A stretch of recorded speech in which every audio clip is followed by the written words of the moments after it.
Fabulous. And we'll just go ahead and put everybody on mute. And I'd like to go ahead and introduce our moderator for today, Trang Tu, who is the Program Officer with Special Initiatives in the Office of the President in the U.S. program at the Bill and Melinda Gates Foundation. So Trang, I'll go ahead and pass the baton to you. Thanks, Camelia, for that introduction and the opportunity to moderate today's conversation. I'd first just like to thank everyone who has taken time out of your day-to-day to join us in this webinar. And I also want to give a special thanks to the co-sponsors for today's event. And they include the following organizations: the Funders Committee for Civic Participation, Grantmakers for Children, Youth, and Families, Hispanics in Philanthropy, the International Human Rights Funders Group, the Neighborhood Funders Group, Philanthropy New York, San Diego Grantmakers, Southern California Grantmakers, and the Fund for New Citizens. And last but definitely not least, I also want to give a big thanks to the team at Grantmakers Concern for Immigrants and Refugees for pulling together this event. Caleb, could I have the next slide with the agenda, please? So for our agenda today, we have three main objectives. One is to learn about the latest figures and characteristics of immigrants who can apply for Deferred Action for Childhood Arrivals, or DACA, after meeting its education requirements. Two is to hear about innovative education and training models and integration strategies from community-based organizations. And three, to discuss how philanthropy can address the educational opportunities presented by DACA while advancing educational, workforce, and socioeconomic outcomes for low-income individuals, families, and communities. And so the agenda largely mirrors these objectives, and we're really fortunate to have three great featured speakers with us today. We'll first hear from Margie McHugh, who is Director of the National Center on Immigrant Integration Policy at the Migration Policy Institute. Margie will provide us with an overview of DACA-eligible populations and data about their educational characteristics, as well as opportunities to assist applicants in meeting DACA's educational requirements.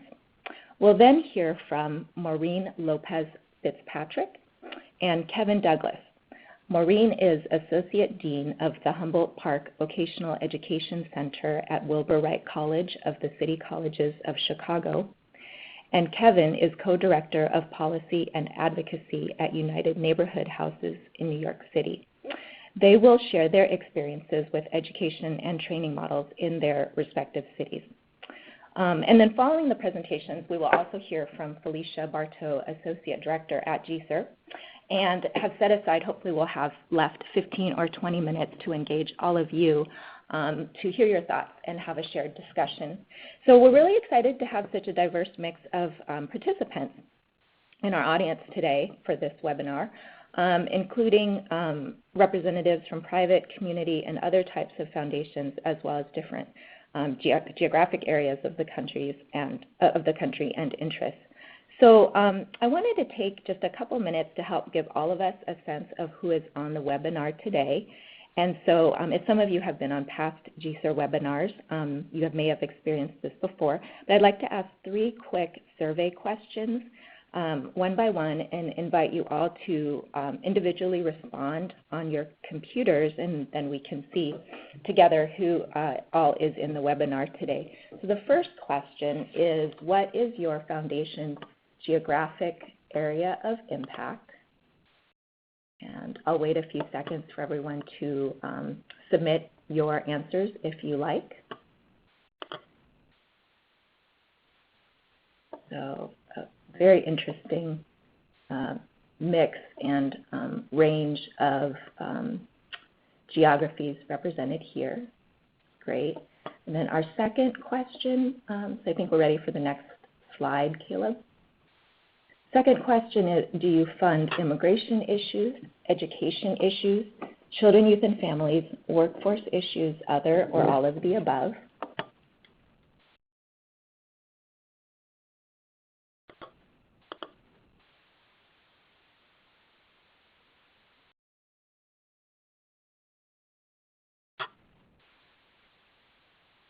Great. So again, a very interesting mix of what you all are interested in and fund, and I'm quite intrigued by the significant proportion of you who are involved in across all of these issue areas. Great. And then the third question, Caleb? And have you funded deferred action for childhood arrivals or DACA implementation?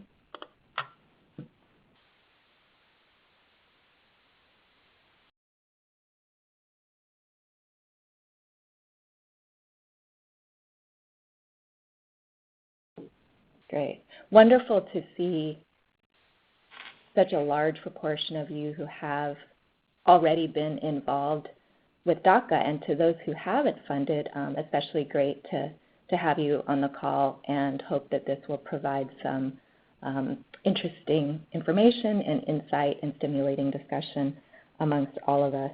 So to kick us off, just the last thing I'd like to do is to give a very brief overview of DACA to help set the stage for our first presenter. And I will be very brief about this, so know that there is more, quite a lot more specifics. But just to give you the highlights, DACA, as many of you know, was instituted by President Obama's administration in 2012. It offers qualified immigrant youth and young adults temporary legal status and eligibility for work permits. Last November, the President announced additional programs, of which the two that have received perhaps the most attention are called DACA Plus and DAPA. DACA Plus would, among several adjustments in requirements to the existing DACA program, lift the existing age cap of 31, which would expand potential beneficiaries, while DAPA would provide renewable temporary legal status for parents of U.S. citizens and lawful permanent residents. DACA's educational criteria include the requirement to be a high school or college graduate or have a GED, or be currently enrolled in school or a qualifying educational training program. So it's really these educational requirements which in part, I think, speak to the core of our agenda today. This is a recognition that there is an important connection between DACA and education in a number of ways, really. For young people who could be eligible, could DACA serve as an incentive that supports them to pursue or to resume education? And for applicants who meet all but the educational requirements, what support do they need to fulfill those criteria? And then likewise, for recipients who have DACA status, what educational benefits might there be, and what barriers might prevent them from maximizing those benefits? And then additionally, with the recent authorization of the Workforce Innovation and Opportunity Act, what new workforce opportunities might exist for DACA recipients that didn't before? So I just wanted to offer a little bit of this as food for thought and a bit of setting the table for the presenters and our conversation after. So with that, I want to introduce Margie McHugh, again, who will provide us with a deeper dive into who is eligible for DACA and what opportunities and challenges they have in both meeting the education requirements and advancing their educational goals. Margie? Great. Thank you, Trang. Sorry, I always forget to take my phone off mute. So it's great to be with you all today. And as some of you know, this whole area of educational success for DACA youth is a very big area of investment for MPI and our National Center on Immigrant Integration Policy. So the basic things that I'm going to do today are talk about some of the broad gauge data related to the DACA population, and then some findings from several of the research efforts that we've undertaken to try and look a little more closely, both at implementation of the DACA program overall in a lot of local communities in the U.S., and then also look particularly at what are some of the practices and policies that have promoted educational success for DACA youth. And I'll just say that part of the deep interest that we have in the DACA program here at the National Center on Immigrant Integration Policy is that overall our mission is to be looking at a range of policy analysis and capacity building efforts that will promote linguistic, economic, and civic integration of immigrants and their children. And so that really causes us to see the DACA program as a very momentous development. I couldn't think of the right adjective to use because we think that it's, there are some pros and cons to the fact that the DACA program so closely ties together immigration policy and education policy.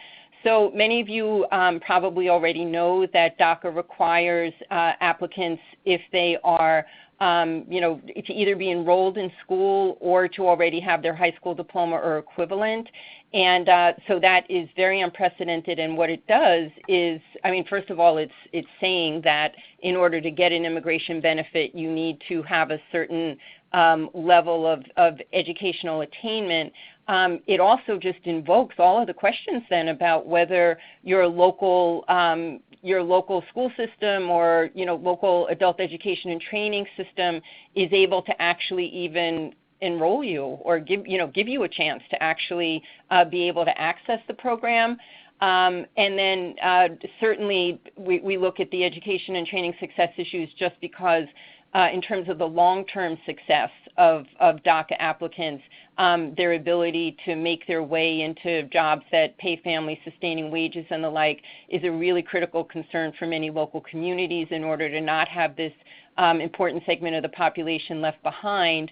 And then very critical for us from that intersection of immigration and education policy is that post-secondary education, 2 years of post-secondary education in particular, could be a prerequisite under future immigration laws. There's been proposals for many years now at the federal level for something called the DREAM Act, which has always had in mind that those who might be on a pathway to citizenship under immigration reform from this population of young people brought here by their parents when they were young, that they would need to have 2 years of college credit in order to be able to apply. So part of our interest in DACA also is figuring out how do you help young people prepare for what might be this eventual requirement.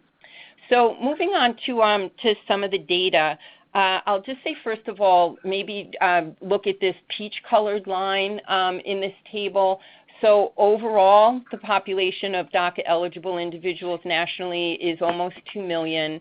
The way we cut our data is to look at those who are immediately eligible, and those are young people who meet the date of arrival, length of time in the country, and the high school diploma or equivalent pieces of the requirements of the program. We consider them to be immediately eligible, meaning they don't have to do anything, other than figure out how to apply for the program and afford being able to apply, and then they should be pretty quickly approved. But then there's this very large group, a little bit over 400,000 of individuals who meet all the other eligibility requirements, but they are, in a sense, over age and don't have their high school diploma and equivalent. So that's a real kind of opportunity population from our point of view. And then in that far column, you see those who will be eligible in the future. They're just under the age of 15 right now, but they will age in the future. So obviously, too, you see the top 10 states there. I'll talk a little bit more about state and local data in a moment. So anyway, that's the overall frame for the numbers under the program. Then a critical question for many is, well, who's actually coming forward? What do we know about application rates for those who are potentially eligible for the program? So if you take that number that was on the earlier table, of those who are immediately eligible, age 15 and over, you see that that's 1.65 million. Then we also really should be counting in those who are eligible, but for education. So that's where we get the 1566000 number of the whole pool of people who are really potentially eligible to apply these last few years. Put it up against the applications that have been accepted to date, and you come up with a 48% application rate. But then note that important asterisk underneath the table. You could also calculate the application rate assuming that only those who were immediately eligible to apply came forward, because there really are a lot of issues with people finding an appropriate education and training program, enrolling in it, and then using that as part of the evidence for their application. So we like to present both the application rate for all potentially eligible as well as for just the immediately eligible, so that that basically the application rate is somewhere within that. And so I can come back to that if folks have questions about that. I figured by now that some of you might be worried that you were only seeing the top 10 states in those two tables. So I just stuck in this slide to assure you that there's a lot of other data available up on our website. And we have this map of the country. We have pretty detailed profiles of the DACA population for 25 states and 36 counties up there, as well as all of the state-by-state numbers that you see pulled up as an example there for Pennsylvania. But you can get earnings, poverty, a lot more specifics about your population going through to that data tool, and the data on that will even be updated again pretty soon. So then, I also was asked to say a little bit about the DACA expansion. So that's what you see here. So in November 2014, the president announced his intention to expand the DACA program, and the way that he did that was he moved forward the date by which a person had to have arrived in order to qualify. So the date was moved from June 15, 2007 to January 1st, 2010. And he also removed the upper age requirement. And so what you can see here is how many individuals that actually adds or would add to the overall DACA program. So those, I'm sure most of you know that those moves by the president are held up in the courts right now, but you can see here it was roughly about 600,000 additional individuals that overall would qualify if that program is allowed to move forward. And then 274,000 of them are in the immediately eligible category, 220,000 in the eligible but for education, and 100,000 more for the children under the age of 15. And then as a frame for the rest of what I'm going to say, I wanted to point out, put this pie chart in here because for education funders, education and workforce training funders, I think our worry looking at this table is that it's really just the slice of orange and teal, the 7% that already have a bachelor's degree or an associate's degree, that you could consider really safe from an immigration policy perspective. If you expect that in the future we'll get some sort of DREAM Act legislation and that it will have a 2-year college requirement, of all of those who are potentially eligible right now, only 7% would be safe under a future law that required those 2 years of college. And then if you move to the go clockwise, looking at the blue and the reddish pieces of the pie chart, those are individuals who are in a sense older. We tried to grab here just those who are 18 to 30. So those are two blocks of individuals that definitely don't meet the education requirement right now. They don't have their high school diploma or equivalent, and they're two pretty different subgroups. They're overage, but some have less than a 9th grade education, and some have some high school. So we expect that those with less than a 9th grade education maybe never even dropped into U.S. schools and are older and obtained their education in their country of origin. Those who are 9th to 12th grades might be more likely to have been young people educated in U.S. schools and who dropped out, or who obviously could have gotten more education in their home countries and then just not completed here. And then, for those of you who are in the education field, that green piece of the pie, the 36% that have a high school diploma or aren't enrolled in college, those are people that, they're really a prime opportunity from an education perspective. They already qualify for DACA, but you really would want to see them take advantage now of having this protection from deportation and legal status to really move forward in their education, both to prepare for future immigration reform, but also really to be better set up for their for future success. So turning now to some of the field work that we've conducted looking at DACA's implementation, I'm just going to be drawing from these two reports that we've published. For one of them, we conducted field work in quite a few states, really looking at how education and training institutions were responding to the implementation of DACA. So I'm going to try and wrap my arms around a few key institutions within the education system, but talking always, as we do in those reports, about what we think are the real opportunity subpopulations here. That first of all, you've got high school age youth that are within the K-12 system. So you've got a set of institutions that are easily accessed, where these kids are a little more accessible, and there's a set of activities, policies, and the like that could be implemented there to help these young people, both with their, the combination of immigration and education opportunity that DACA presents. Then there's those who are over the age of traditional K-12 schools who lack a high school diploma or equivalent. They're a big focus for many of us who are looking at this DACA population and trying to think about how to boost the application rates and at the same time boost education and training attainment for first-generation immigrants. And then third, it's that piece of the pie chart I was showing you, those who have a high school diploma or equivalent but no post-secondary degree. Maureen will talk a little bit about later on about bridge programs and the like that many places have identified this as an opportunity population, and it's just critical to know that DACA youth are a critical subpopulation, of that high school diploma equivalent but no post-secondary population.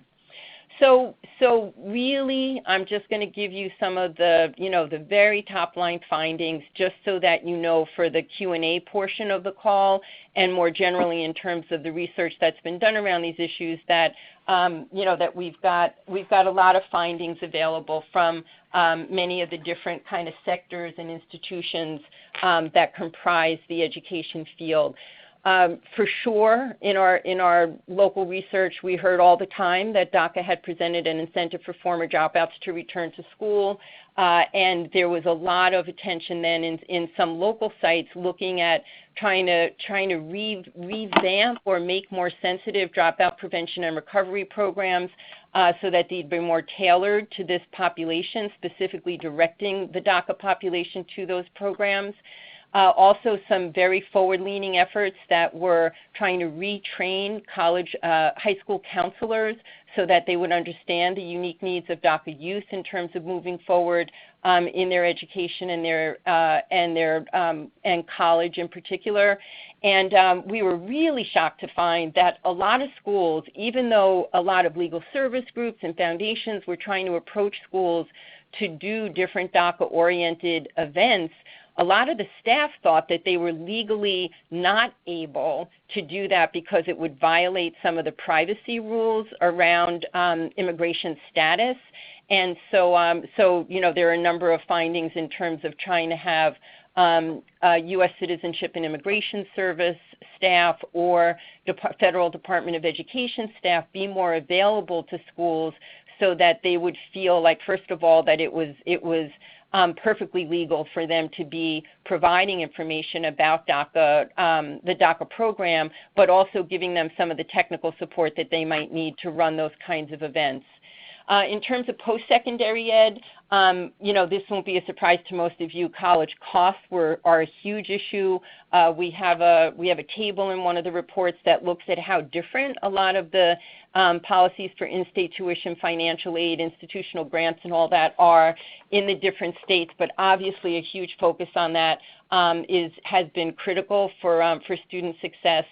Also, many issues with navigation assistance, creating some academic cohort models that have been found to help first-generation college-going, non-traditional students to succeed.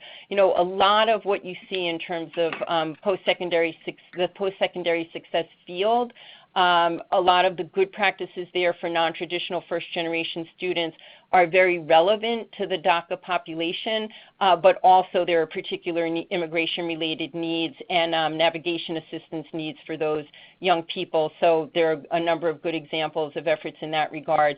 And then definitely needs for accelerated approaches to remediation for ELLs and English language learners were often unmet, but we're happy to say that we did find some programs that are really trying to address the development of academic literacy and that they're specifically reaching out to DACA youth. Not surprisingly, adult education and training really needs to be the on-ramp into both into DACA for many of those who are low educated and more generally for a lot of first-generation immigrants that are trying to return to it's partly college, but also just education and training programs that will help lead them to jobs that pay family-sustaining wages. In the GSER report, that's the underlying document for the webinar, they call out the fact that we've had a big decrease in adult education services in recent years. It's a huge issue at the local level that the capacity challenges are just not met. The lack of navigation assistance for people who want to enroll in programs is a problem almost everywhere in the country and for everyone who might need adult ed services, but it's really a problem in this space for DACA youth. I'll say more about that in a moment. And then also DACA learners are very diverse, and so you really need some local planning that will help people, planning and coordination that will point out what piece of your population is really going to be best served by a Spanish language high school equivalency program versus a bridge program. And everywhere we heard about the need for more adult ed programs that would be attractive to young men already in the workforce, because many programs that are out there in the adult ed field really aren't targeted to their needs. So just to wrap up, I would say that the key things I wanted to drive home that I really think were some of the education success takeaways that were most troubling, I guess, to me, were first of all that there's so much psychological distance between a lot of the lower educated potential DACA applicants and the DACA program, because they keep thinking that anything that says DACA or DREAM Act is for the kids who were super successful in high school, the ones who are in all the cap and gown pictures arguing for DACA and for the DREAM Act. They're all the kids who are on social media and in the media more generally, and really, a lot of that 400,000 and a lot of those who are the high school diploma only think that that's just not them, and that they're not on their way to 4-year degrees, maybe not even 2-year degrees, don't even have a high school diploma often. And so some kind of marketing that really breaks that down is a hot topic with a lot of the sites that we're working with right now. And then also this issue that there's just not coordination of services that are available locally. It's not very visible which programs might meet the needs of young men, for example. And so trying to work across systems to be able to direct DACA youth to the kinds of programs that would really meet their needs is something that a lot of localities are struggling with right now. So just as part of wrapping up here, I'll just say that there are other, we'll have updated data tools coming out with even more county-level data for the DACA and the DACA expansion populations on our website soon. We'll get those to GSER. They can let you know about them. We also are running a cross-site learning network for currently 5 cities, soon to be 10, that are trying to figure out some of those coordination needs and the marketing needs. And so, we'd be happy to if that's of interest, to share more about that with some of you. And then also there'll be some anniversary and DACA anniversary report, and also a DACA renewal program report coming out in the next few months from us. So with that, I'll turn it back to Trang, and am eager to hear any questions in the Q&A portion. Yeah, great. Thank you, Margie, for that wealth of data and insight, and really I'm sure many of us are looking forward to discussing more with you in the Q&A discussion time we have later. But I just wanted to take a minute now to invite, and I think the system is unmuting folks, but just to invite if anyone has clarifying questions, I would ask that you go ahead and type those in either into the chat box on your screens or feel free to raise your hand.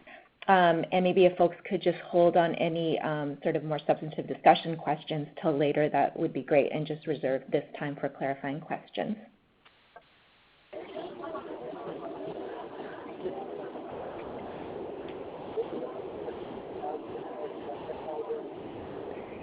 So I'll pause for just a few more seconds there. If there are no questions, we can move right along here, I think. Okay, so let me go ahead and reintroduce Kevin and Maureen, and I'll ask them to go ahead and present back to back, and then I'll pause again for a moment after both of them speak to invite any clarification questions. But Kevin Douglas with United Neighborhood Houses and Maureen Lopez Fitzpatrick with City Colleges of Chicago. So Kevin, would you like to dive into your presentation? Sure, thank you. So good afternoon and good morning depending on where you're joining us from. My name is Kevin Douglas with United Neighborhood Houses, and just very quickly about us and sort of why we're really interested in this topic is we're an association of nonprofit providers across the 5 boroughs of New York City. And collectively, we serve over 500,000 New Yorkers a year, and in a city where over a third of the residents are foreign-born, we interact very heavily with the immigrant population and really try to do advocacy to make sure that the budgetary and policy decisions made really support that population. And so we are really thrilled a few years ago to be invited by the city administration to come to the table and be a part of the discussion about the creation of an initiative to respond to the federal DACA policy. So I'm just going to give a brief presentation today to talk a little about what that initiative looked like in New York City, and there might be some lessons that you guys are able to think about bringing back to your sort of home communities and supporting the folks there.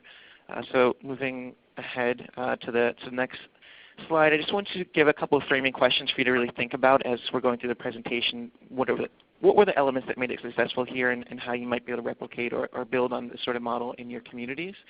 And so some of the top level questions are really, what does the adult education system look like in your area? And more specifically, is it designed to serve the needs of immigrant learners? And a lot of times when people think about adult education, it's sort of, the person who didn't finish high school is native born and needs to get their what used to be called a GED. And the reality is that the adult education system is much broader and encompasses ESOL services, basic education, and native language. And just really think about what sort of infrastructure might be already in place that you guys could build off of. The next really important question I think about is sort of what could be your role? What could be the role of helping support existing providers and networks in your communities that are already doing good work on the ground, potentially that you're already funding, that could really just sort of provide a little bit of targeted focus to their work to really facilitate the uptake of DACA. And really in the last part is, really again looking at the infrastructure, but the interesting question here is, could government be a partner in this? And in New York City, as we'll hear in a second, our initiative was solely funded with public dollars, and there weren't any private, but the work that we could have done if private investment had been present would be magnified greatly. So moving ahead, just looking at the DACA initiative and sort of why it got started, Margie gave a really good overview of some of the numbers. And when this announcement was made, we decided in New York City, advocates, providers, the city, to think about how do we respond to this. And the first thing was sort of to see what the lay of the land was. And there was a significant population, and at the time there was an estimated 80,000 New Yorkers just in New York City alone who could apply for it. And after about a year, the reality had been that the application rate was actually fairly low. And so the thought was, how do we reach those people that haven't applied, and sort of what are their characteristics? And one of the things that became very apparent was that a significant portion, almost 20% of them, were not eligible to apply because they didn't meet the educational criteria. And so the city thought, what, there's a real incentive for us to create a program that would help these people qualify for DACA. And there are lots of reasons, and I'll get into that in a second, but just a couple to point out now. One is that New York City, as many communities around the country, are really embrace the idea of sort of immigrant integration and how do we bring people into the community, how do we help people feel like they're a part of something and able to navigate the systems they need to be productive, contributing citizens, and sort of the idea that someone would be able to get a Social Security number and a work authorization would mean tremendous amounts for the community and making sure that they felt comfortable interacting with law enforcement, that if there was an exploitative work situation they were in, that they could actually move to better employment. And then in just terms of really economically speaking, there was great promise of helping people move from sort of the informal under-the-table economy with a work authorization and paying taxes at a greater rate than they had been previously would really serve to bolster the city's revenue. So there were a lot of reasons why, in looking at this, New York City realized it was a problem that the application rate wasn't higher and decided to do something about it. And so a few years ago we launched the initiative. It was pretty sizable. It was $18 million over 2 years. And there was sort of a three-pronged approach where there was going to be outreach to the community to make sure that they were aware that DACA existed as a benefit. And again, going to sort of Margie's point that a lot of the uptake had been as sort of the younger community, the dreamer crowd, and a lot of the sort of older young adults, if you will, needed to have specialized outreach so they really got the message that this was something that could be real for them. The next part of the initiative was really education, and that's where I'm going to focus the bulk of my remarks today, but really specifically making sure people were able to enroll in an adult education class so they could check that box on the application for the federal DACA relief and satisfy that criteria.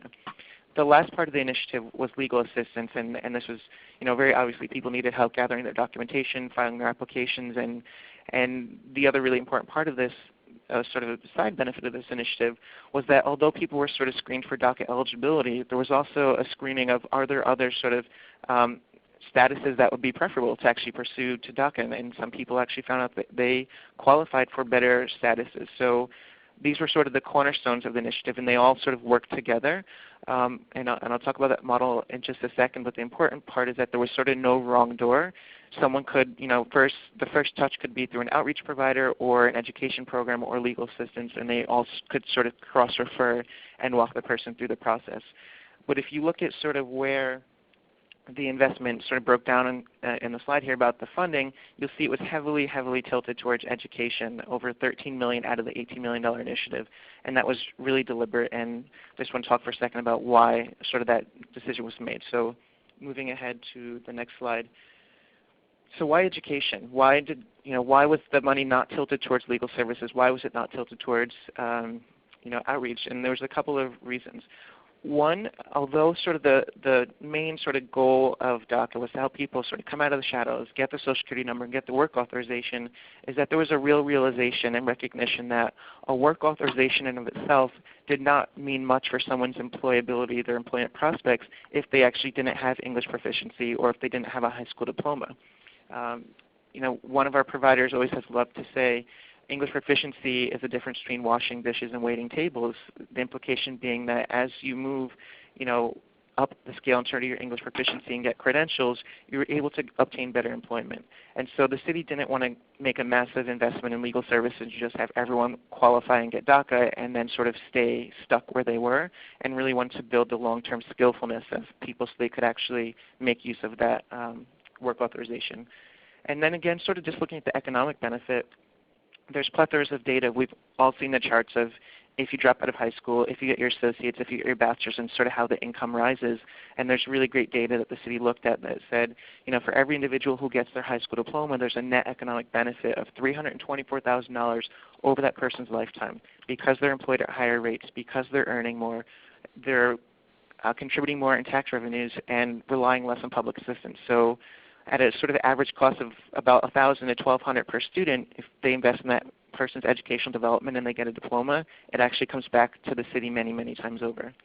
And sort of the last piece around here was the idea that as DAPA was, potentially on the horizon, as an expanded DACA, as comprehensive immigration reform one day is sort of on sort of the radar, it makes tremendous sense to actually spend the time and energy now to get people the skills, the English skills and the credentials they need so they can very rapidly make use of those sort of federal benefits as they become available. And so to talk about the education component for a second, it was a really collaborative effort between lots of different stakeholders. Community-based organizations were sort of the largest partner. There were almost 30 agencies across the city, immigrant-serving organizations, neighborhood groups that were providing classes. An important partner in this initiative was City University of New York, our CUNY system with many branches throughout the city. And they were the primary providers, these two groups of entities, of providing the classes. And the classes themselves, I alluded to a bit earlier, but there were sort of the three major categories were adult basic education, so the basic numeracy and literacy skills for people with less than a high school diploma, typically less than ninth grade, who really just need to increase that skillfulness. Then HSE, high school equivalency preparation, commonly formerly known as GED, still GED in certain regions of the country, helping people prepare to get that diploma. And then basic ESOL, English for speakers of other languages. And so these were sort of the main areas where the programming was made available. And most of the ESOL classes, I think it's important to note, were at the sort of lower levels, levels 1, 2, 3. And that's important. We'll come back to that when we talk about sort of future implications. And just to give you a sense of sort of what a typical program would look like, is there were sort of multiple cycles throughout a year, typically a few months in duration, and 8 to 10 hours a week. Some were more, some were less, and there would be about 25 to 30 students per class. And an important sort of thing to note here is that students would often participate in more than one cycle, which is just really important to know that it's not as if sort of someone could come into an adult education program at a second grade literacy level, stay for 10 weeks, and all of a sudden have the diploma. And really what the city was trying to do is to build an infrastructure of adult education so people who were sort of pulled into this process had the ability to stay in classes for the duration of time they needed to reach their goals, education, employment, wherever they were. And for many people that's a multi-year process. So I'll be happy in sort of the question period to answer more specifics about sort of the initiative, but that's sort of the nuts and bolts of the education program. And the idea was the first touch of sort of the community would be through outreach, and they would refer people if they're interested to an education program, or if someone came directly into an education program, they would then refer them to legal services to see if they qualified for DACA. So in many ways, this initiative was an expansion of adult education in the city, understanding it benefited immigrants of all statuses, as much as it was a targeted effort to funnel sort of the DACA eligible into education programs so they could qualify for that federal benefit. So moving ahead to sort of the lessons we learned here in New York City, I think the first thing that's really important to say is it worked. As advocates and as funders, we also sort of look at, okay, what didn't work and how could we have done it better next time, but just really taking a minute to stop and look back over the last 2 years and say it made a difference. And if you remember earlier, I indicated one of the reasons this initiative started was to really look at who had applied, and New York City, or New York State I should say, had a fairly low application rate, just over 30%. And at the end of the 2 years, we were up closer to 50% in terms of the eligible people who were applying. And so we can extrapolate from that this effort to make people aware of DACA and give them the education classes they needed to qualify for DACA made a real difference. The other, one of the other points Margie touched on was the idea that this sort of the younger versus older population was really important to recognize that the older cohort wasn't as comfortable. First, they weren't aware as much, but even when they were aware, they weren't as comfortable sort of raising their hands and saying, well, yes, I am undocumented and I want to be part of some process to get some temporary status that may or may not last. And so there was a real need to be really thoughtful about how those populations were engaged with outreach partners that they had trusting relationships with. The third thing in here, which I think is one of the most important points, is that adult education was a really effective and important tool for getting these individuals into the door. If you sort of went out into the community and said, hey, I'm looking for people who are undocumented because there's this great benefit that I can help you maybe get, wasn't going to yield the success as saying we recognize that this population and the broader immigrant population in which they live in really have a need for adult literacy services. Let's make those classes available, let them know that it exists, and once they come into our doors and are receiving a benefit that's important to them, let's then engage them in the conversation about there's this DACA program, have you heard of it, do you qualify for it? And so I think the city's very deliberate decision to invest most heavily in education in the three-pronged approach was really deliberate and really paid off and made a lot of sense.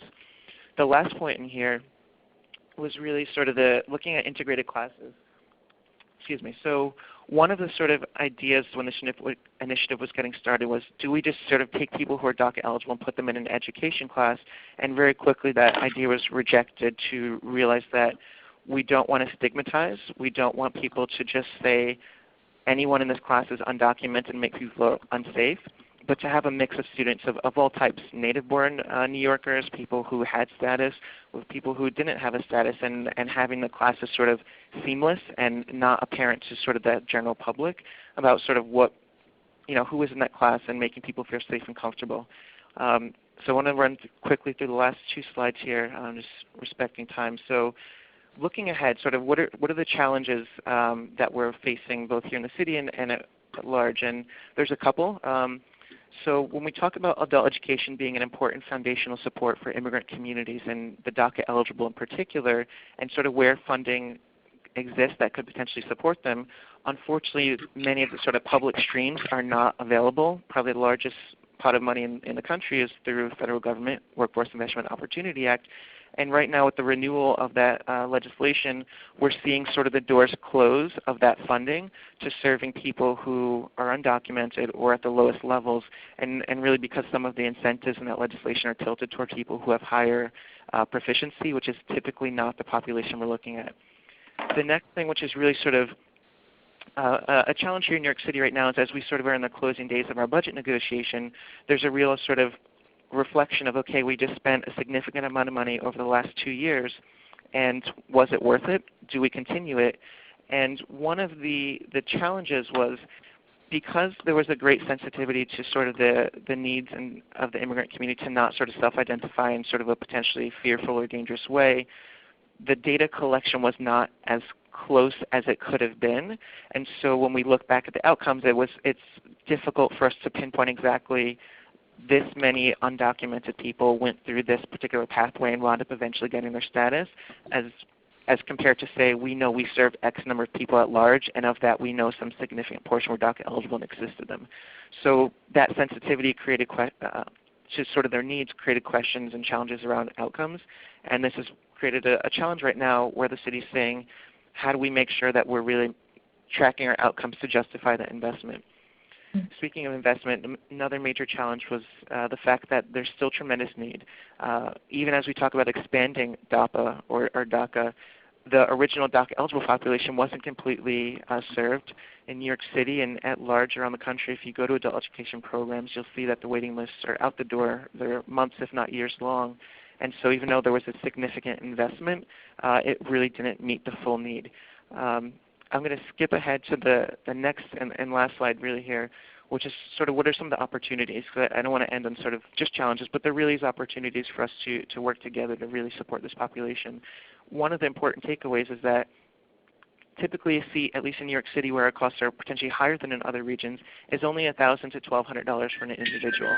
So there's a real ability for funders of any type, private or public, to make an investment that is going to touch a large number of people and really make a substantive difference in their lives. And this will help prepare them not only to take advantage of DACA as it exists now, but in terms of future benefits that come down the road. The last point I want to make here is that we saw at the beginning of this sort of webinar that many of the funders on the call are really funding multiple areas. And it's important to really understand that although we're really looking at the DACA context and the benefit of adult education help them reach that investing in adult education for these individuals help us reach many of the other goals that we care about and fund, whether it's improved health outcomes for communities, health literacy comes along with adult literacy, participant self-sufficiency, helping someone know English so they can work with their children, improves their children's education outcomes. There's just a plethora of benefits that come along with investment in adult education that sort of go far beyond just the immediate DACA benefit, as important as that is itself. So I think I ran over, so I'm going to stop there, but I'm happy to sort of answer any questions later on in the presentation. Great. Thank you, Kevin. And I'm just going to have us jump right into Maureen's presentation. So Maureen, could you go ahead? Sure. Thank you so much for the opportunity. I'm Maureen Fitzpatrick. I'm here with City Colleges of Chicago. And just to give a quick overview of City Colleges of Chicago on the next slide. City Colleges of Chicago is the largest community college system in Illinois and one of the largest in the nation. Through our 7 colleges, our 6 satellite sites, and we have more than 70 adult education offsites.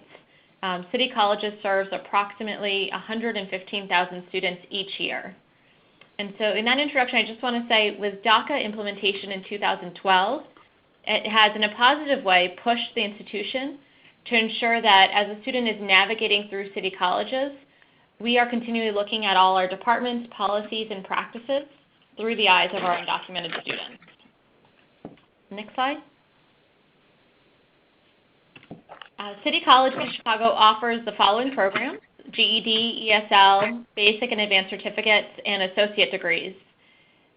So our degrees are designed so that each certificate and degree is designed to build into the next. A basic certificate prepares a student to advance to the advanced certificates, which in turn prepare the student for an associate's degree and on to a bachelor's degree. So in the context, City College of Chicago is serving a population where 1 in 5 Chicago residents are foreign-born. And so we know the importance of designing them as stackable credentials, particularly as students are coming in through the DACA pathway. The next slide. Over the last 5 years, City Colleges has undergone what we call reinvention, which is to make sure our programs are truly relevant to the requirements of employers and to four-year colleges and universities. Since 2010, we've doubled the number of degrees awarded, and certificates awarded are up by a third. And it's key to note the number of adult education students who go on to college work is up approximately 200%. So City Colleges has really focused on working to augment quality as well as quantity. Reinvention started in 2010 with DACA implementation in fall of 2012. DACA really transforms how undocumented students can leverage the pathways at City Colleges. So the next slide. One key entry point is through our adult education program. So we've really worked on increasing access in identified high-need immigrant communities. And for that, I want to acknowledge and say thank you. We currently have over 70 community partners hosting our adult education classes in a contextualized setting, whether it be a faith institution, a community-based organization, an elementary school. We've really worked at bringing classes to high-need communities by looking at U.S. Census data, particularly looking at communities where identified kind of participants have said speaking English less than very well. And so as listed in our reinvention goals, adult education is focused on being an entry ramp to gaining a stackable credential of economic value. We've looked at kind of best practices for bridge programs. We looked at some examples, the Washington IBEST. We looked here in Chicago. We're really fortunate we have Instituto del Progreso Latino, national model for bridge programs. So within the DACA context, we always see adult ed as an entry ramp. I want to hold up an example of one of our students. Andrew V. is a student who came to City Colleges to get his GED. He was motivated by DACA. He wanted to meet the education eligibility, and really he had a sense of new opportunities given his DACA status. So Andrew is now one of City College's Gateway Scholars at Daly College on the Southwest Side, and he's the president of the Gateway Club. So just as Margie talked about kind of these DACA opportunity subgroups, we're very conscious of those that are without a high school diploma, in addition to those that may be coming in with a high school diploma. So the next slide. Again, all of our adult education programs are free programs. So if you did not finish high school or if your English skills are an obstacle for you, you can come in through our GED preparation or English as a second language courses. And they're designed with career goals in mind so that when you're learning, it's designed to prepare for you what you could be doing next. So an example would be for our healthcare bridge, we would integrate a Biology 120 Introduction to Medical Terminology. And something that was very thoughtful was in the design of these transition programs, our bridge programs and our gateway program, it was designed so that the free college courses integrated in the transition are free for all students, and that's regardless of FAFSA eligibility. Margie talked about the challenge of lack of navigation. Something that has been key to the success of bridge programs and the gateway program is having our adult education transition specialists. So those transition specialists are specifically working with students as they're getting into the higher levels of the adult education courses and helping them guide into transitioning into college credit coursework. So for many immigrant students, the on-ramp into City Colleges starts with our free adult education program. The next slide. Again, is just highlighting our kind of targets that we've set out. Reinvention is very metric driven, and we've looked at how are we continuing to increase the number of students transitioning each year out of the free adult education coursework into the college credit coursework in working towards a stackable credential. We know that in order to have a family-sustaining wage, simply having a high school diploma or GED is not enough. We need our students to get some type of credential. It is a continual challenge. I do want to acknowledge that. Even though we've made great progress, we have a long way to go, and it's turning a very big ship here. So we increased it nearly 200% the transitions, but there are a lot of students that come in, and then it takes time for them to move on to the college coursework. So our challenge is, I believe it's approximately now about 6% of the entire adult education enrollment. We've seen the transition. We want that to continue getting much higher. And so the next slide shows kind of what we've been doing in terms of ensuring when students are transitioning into the college coursework, it aligns with opportunities with high growth industries. So each city college offers our general education programs, including our certificates, our associates, but each college right now is also specializing in a college to careers area. We call it C2C, that focuses on careers with the highest predicted growth over the next decade. So you can see here we have advanced manufacturing, business and professional services, construction technology and drafting, the culinary arts and hospitality, education, human and natural sciences, healthcare, IT, and TDL. And you can see the number of jobs coming to the Chicagoland region. So DACA has transformed career landscapes for many of our students. So these college careers pathways have now been opened up to our DACA students. So our challenge is, as City Colleges aims to be the economic engine for Chicago, DACA really plays a key role in opening up these career pathways through the legal work authorization for our immigrant students. The next slide. I want to put it in the context as well when we talk about stackable credentials that we are in Illinois, where we've had in-state tuition since 2003. So HB 60's goal was to help children of immigrants who were brought to the U.S. by their parents, and they've worked hard at school with the hope of going to college to be able to have access to in-state tuition, not paying an international student rate.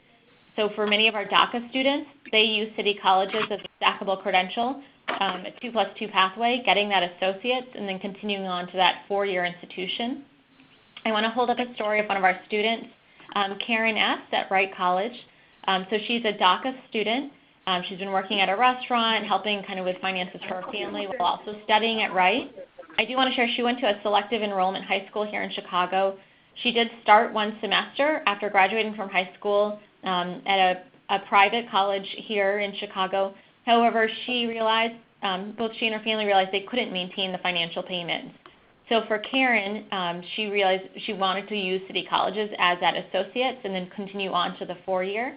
So she's now a student ambassador at Wright College, has been very vocal in terms of her DACA status, and has been very successful in her coursework. And she's still working towards completing her bachelor's, but she's using Wright with that 2+2 approach. So the next slide. And Maureen, this is Trang. Sorry to interrupt. I just want to go ahead and give you a 2-minute warning. Sure. So the next slide just highlights our coordinated transfer, and I'll try and speed it up. I just want to be conscious of the time. The coordinated transfer for kind of going from city colleges and then going on to the 4-year institutions. And on the next slide, it's our guided pathways to success. So the biggest thing is making sure our students are very clear, mapping out semester by semester, what they need to get their associates, what they need to get their stackable credential. Especially for our DACA students, our undocumented students who are not FAFSA eligible, we want to ensure they're not spending money and energy on courses that they don't need. They are our cash payer students, so this is very important that they have this intrusive advising and using the GPS. And the next slide is on kind of key support for high school students. And I always highlight this because CPS estimates that roughly 15% of their high school students are undocumented. So we want those students to be taking advantage of taking free college classes while in high school through city colleges. And the next slide is one big initiative I want to highlight, which is our Chicago Star Scholarship. And that is enabling students then to get their associate's degree at city colleges absolutely free. And we're proud to say that this is open to undocumented students as well. So in conclusion, on the next slide, I just want to say a thank you. We have many community partners that help us in terms of kind of responding to DACA, responding to the needs of our undocumented students. And I want to highlight, too, we have a frequently asked questions sheet, an FAQ, which I believe is shared with participants. And this is a tool used by City College's recruitment, City College's community relations, just because we want to make sure we are a stronger institution for our undocumented students, and we rely heavily on the expertise and key services of outside organizations for holistic support. So thank you. Great. Thank you very much, Maureen. I want to, again, just take a quick minute or two here to invite participants on the call to either to raise any clarification questions either through your chat box on your screen or raising your hand. And we actually already have, as folks are considering that, we have 2 questions in the queue already. I'd like to read both of them and then invite responses from our speakers. The first question will be to Margie, and it is, when talking about adult education, are you referring to ESL or employment-related adult education? And then the second question, which I believe this is for Maureen, your presentation, is the 200% that was cited on one of your slides, all DACA eligible individuals. So could we maybe go back to Margie for the first question first? I would just say it's both, that at this point I think most folks in the field understand that they sort of along the lines of what Maureen was presenting too, that you don't want, you want ESL to be for a purpose, but that one of the problems is if you start to talk about training programs, sometimes those training programs can be offered in an integrated way where people are getting English language and literacy plus the training. But too often, training programs have a requirement for either a 12th grade education, a 10th grade education, bare minimum 8th grade education. And so very often, training programs are unnecessarily, I would say, well, I shouldn't say unnecessarily. I think it's a big dilemma facing the field about how do you really break down some of the barriers between adult ed and training, but that I think it's kind of, unless you're talking about unless you have a particular program in mind, it's very hard to know if the two things are mixed. And so, we use it as a more of a mixed idea about adult education and training more broadly. Okay, thanks, Margie. And Maureen, just before I jump to you, I also want to queue up a third question that came in. This is for Kevin. And the question is, where is the per HSD ROI figure from? And does the source offer figures for other communities? Oh, let me just add a fourth question that just popped up. And this will be for Maureen also. Interested in hearing about the transition specialist positions that you mentioned. Are they full-time counselors? Are they consultant staff? How much was the dollar investment in each FTE? So actually, Maureen, maybe could I jump to you for that question and the previous one about the 200% all DACA eligible individuals, and then we'll go back to Kevin. Sure. So the question on the 200%, it's the increase in the number of our ABE, GED, ESL students who have advanced to succeed in college-level courses. And that's up 200% since the start of reinvention in 2010. So it's mixed. So it's students, anyone transitioning from adult education onto college-level coursework. We don't ask students about their DACA status or their immigration status. We designed the Bridge and Gateway programs so the free courses are regardless of the FAFSA eligibility. And that was intentional because we know a high percentage of undocumented students come in through our adult education programs. And then the second question was regarding our transition specialists. Those are full-time staff in the adult education department. So they are part of the adult education department. They are full-time staff, and they are working specifically with the adult education students that are reaching a level that they could be candidates for a bridge program, which is the 6.0 to 8.9 on the TABE, or those that are candidates for the Gateway program, so finishing out and starting right away at college-level coursework. And the transition specialists are really coaches working with those cohorts. Great. Thank you, Maureen. And Kevin, could I go to you for a response on the per HSD ROI figure? Sure. That information came from a 2009 report created by an organization called Community Service Society titled From Basic Skills to Better Futures, Generating Economic Dividends for New York City.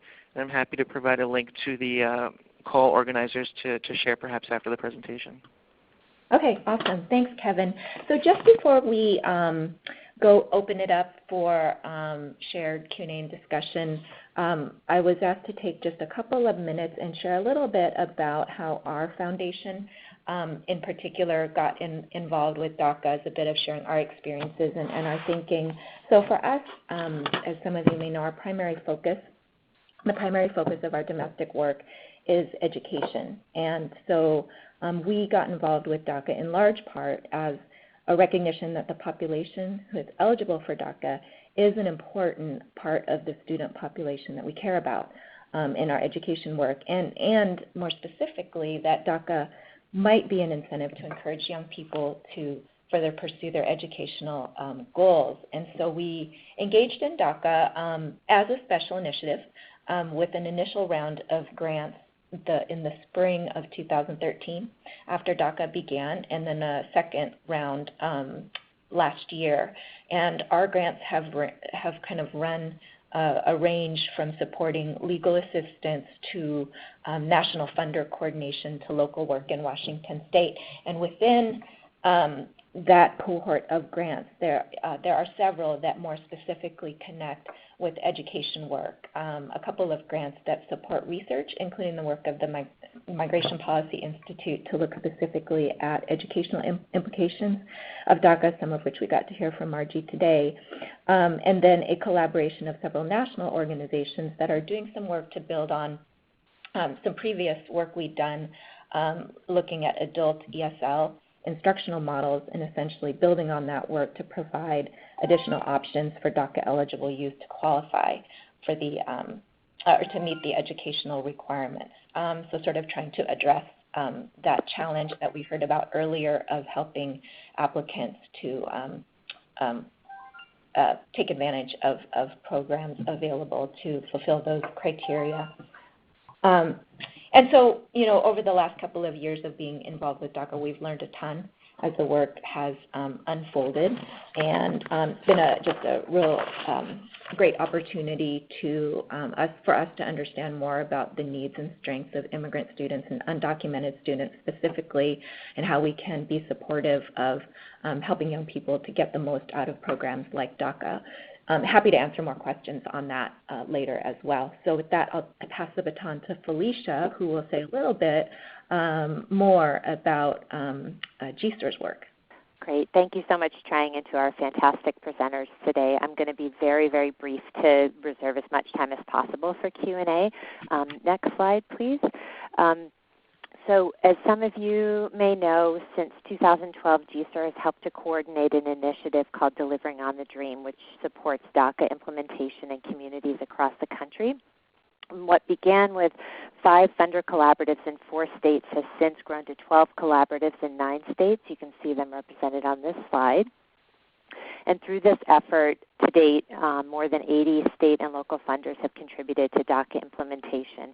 And at least 1 in 3 of these funders are new to immigrant-related grant making, and I know some of them are on the webinar today.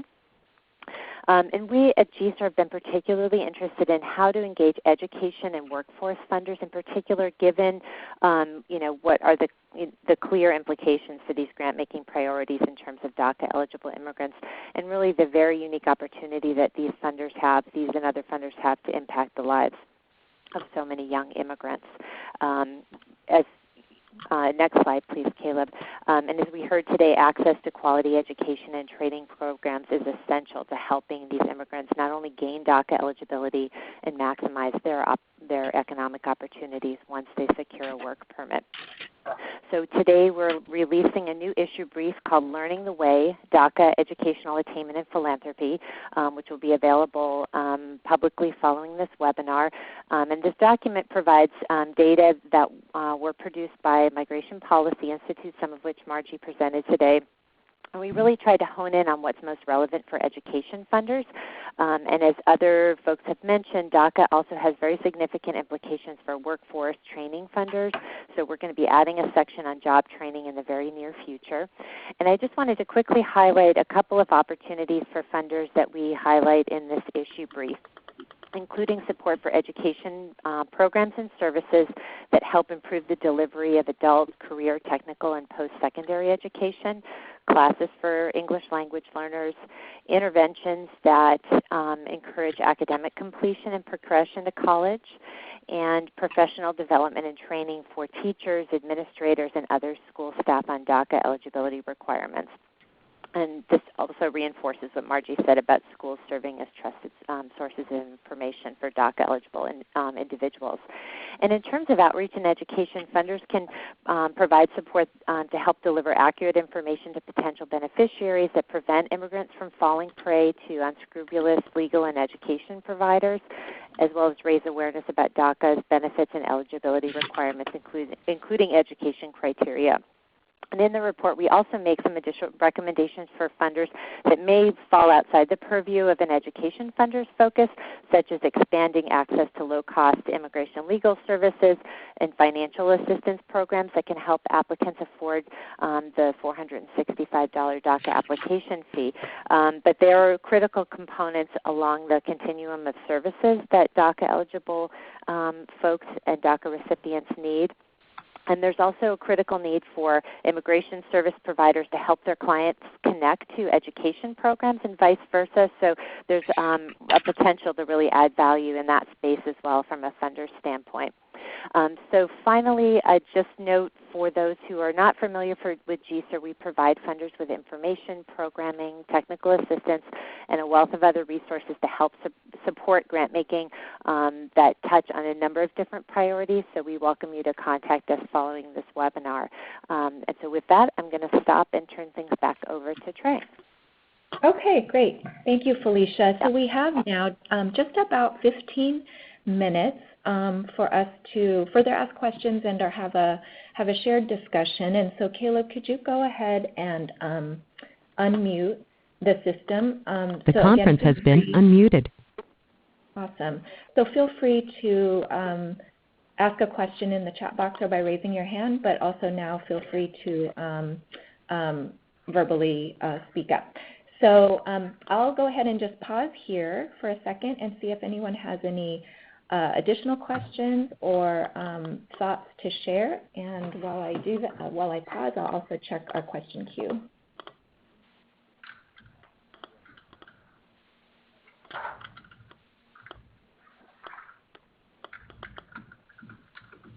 Oh, I was also just asked to note that if you do speak up verbally, could you please mute your own phone so that we don't pick up, hopefully, too much background noise?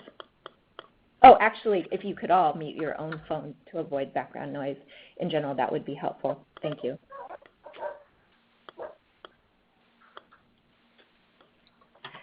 So I do have a couple of questions, follow-up questions in my back pocket if there are no questions from those of you on the phone right now. And this one is a question. Oh, yeah, who is that? Hi, this is Marcia Quinones. I'm calling from the Marin Community Foundation. Hi, Marcy. Thank you. Hi. I have a quick question. We're in California, Northern California, and I've been a bit challenged here in working with our adult ed and community college program for a variety of different reasons.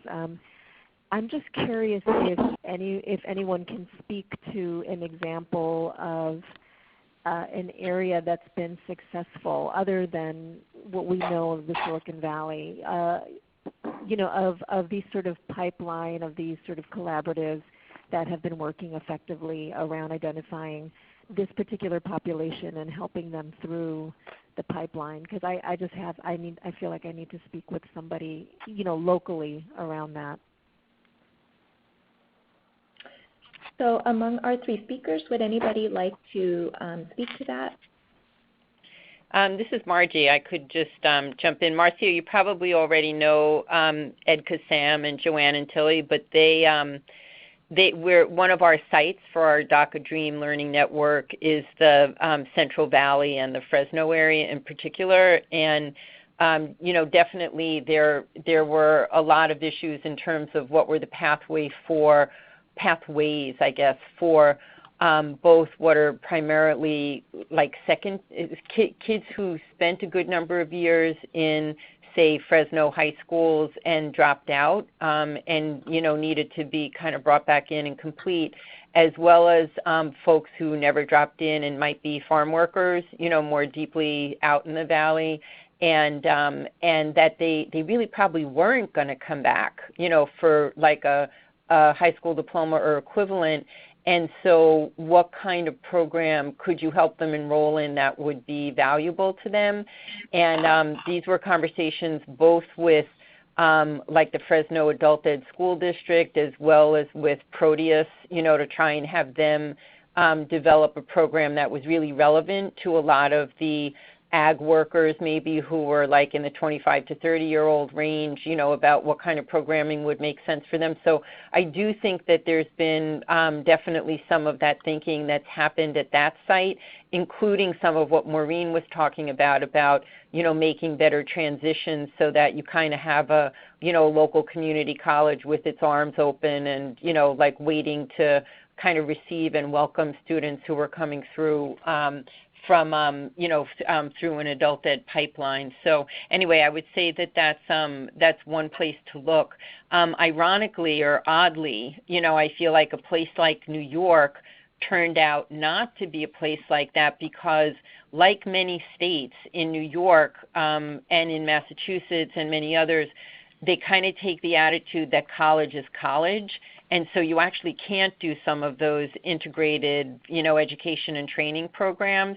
And so anyway, I think that that you do kind of have to hunt around, to see where those good partnerships are happening, and then kind of say, why can't we do that here? I really appreciate that. Another follow-up question to that would be, were there particular facilitators or hosts or conveners of those conversations? Did they use you? Did they use MPI or anybody else to kind of start those conversations between the foundation and adult ed and community college? Well, Ed has a long history of working with, some pieces of the stakeholder group, and then we were lucky to have support from Trang and the Gates Foundation. We were able to do a private symposium back in December when the National Immigrant Integration Conference was in Los Angeles. And with support from a few funders, we were able to bring in teams from the different sites. And it was really interesting that actually, a lot of the folks hadn't really met each other.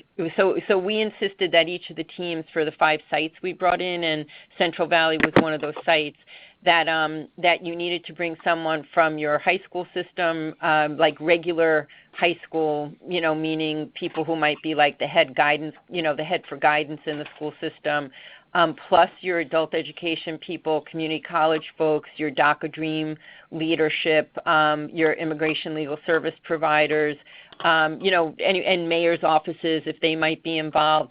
And, it really so much came out of just bringing those 10 people from each site together. And then we didn't really, we mostly didn't have funders involved in the event because it might, it might kind of change some of the conversations, for the local groups. Maureen was there too with the group from Illinois. But anyway, in a lot of cases, I think that it's so much work just to work within your own silo and your own system. And you don't get rewarded for doing some of this work across the other levels, but I think people really welcome, that little bit of, maybe it's some support to actually do the coordination, but I do think that that whether it's funders, we made a big point of there wasn't a mayor's office to do with the Central Valley, but we made sure we brought mayor's offices for all the places that had them. because we thought, well, if there's not going to be new money, at least there's institutional capacity in some of the mayor's offices to continue some of this work and convening.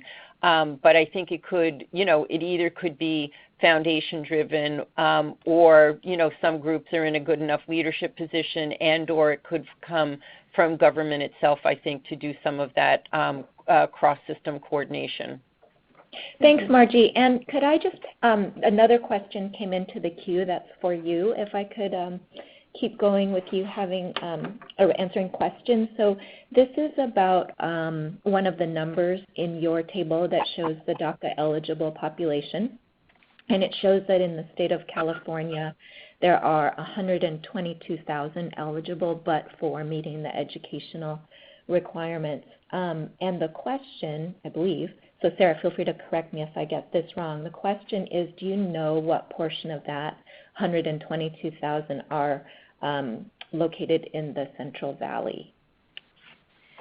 I love that you think I might be able to answer that. And that Sarah asked the question. And actually, Sarah, I kind of can, but only because Ariel Ruiz from our data team is here with me. I asked him to join me in case I got questions like this. And you're asking about stuff we actually haven't published, but I think he might be able to give it to you. What do you think, Ariel? Wow. Yes, hello. Again, Ariel Ruiz here from the Migration Policy Institute. We currently are working on releasing county-level data for this, for all states actually. And though we haven't published it yet, if you do follow up with us with maybe an email and a personal request, we can try to give you some of that information. So we wouldn't be able to come up with exactly for the region, but if you could tell us what counties you're interested in that region, we'd be happy to help you with that. Again, this is still we're still working to publish this, so we could try to figure out when that would be coming up in the future. But we could try to look up at an individual request by email. And you want to give your email? Yes, my email is aruiz. That's ARUIZ @migrationpolicy.org. And then did we run the Central Valley as a cluster, or we just would need to compose it based on a particular number of counties? We would need to look at specifically the number of counties and how well they match up with the region that make up the Central Valley. So Sarah, I would say just be back in touch with us, because I think so long as you weren't going to publish the data before we publish it, I don't think it's a problem for us to give it to you in advance. No, I just wanted to know a little bit for our reference, because we're really interested in the Central Valley. So great. So just shoot us an email. Will do. Okay, great. Thank you, Ariel and Margie. So we have just probably another 2 minutes for any other questions. I'll pause if anybody else wants to speak up.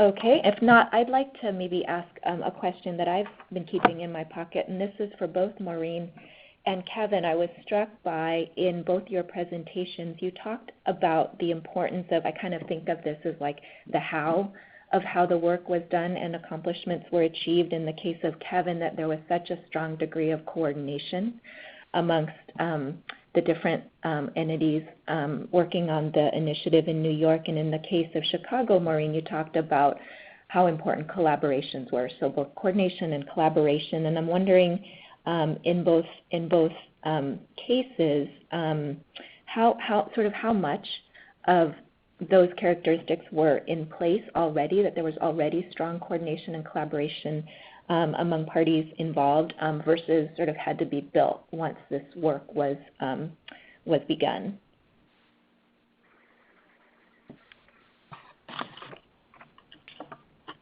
And happy to have either of you go first. So maybe I could invite Kevin, if you don't mind.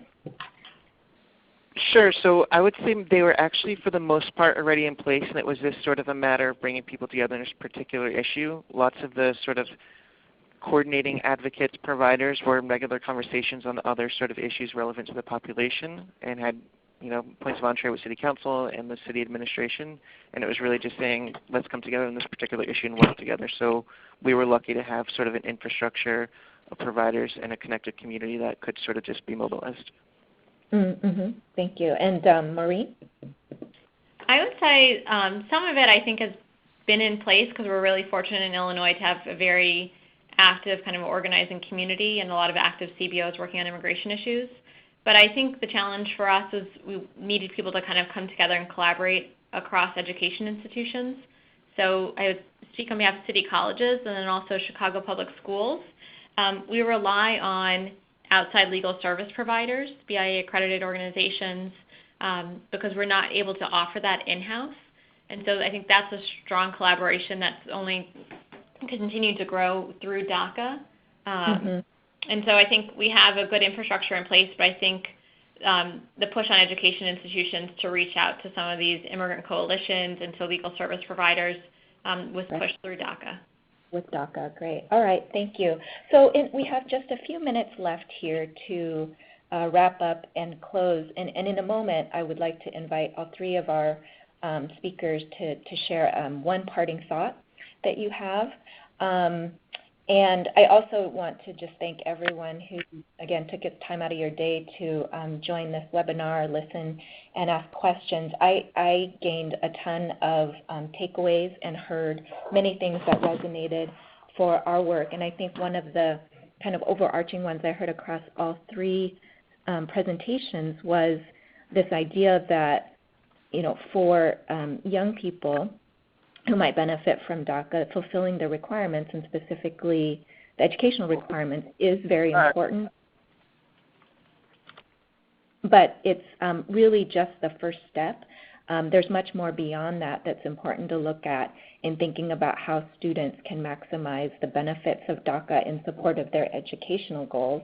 And because there is both diversity in the population or subpopulations of young people who could benefit from DACA, and then also diversity in how best to support them in gaining those benefits, to me that means that there's also a host of ways that funders can be involved in supporting these efforts. So that was one of my biggest takeaways. I want to pause here and just invite Margie, Maureen, and Kevin if each of you have any parting thoughts.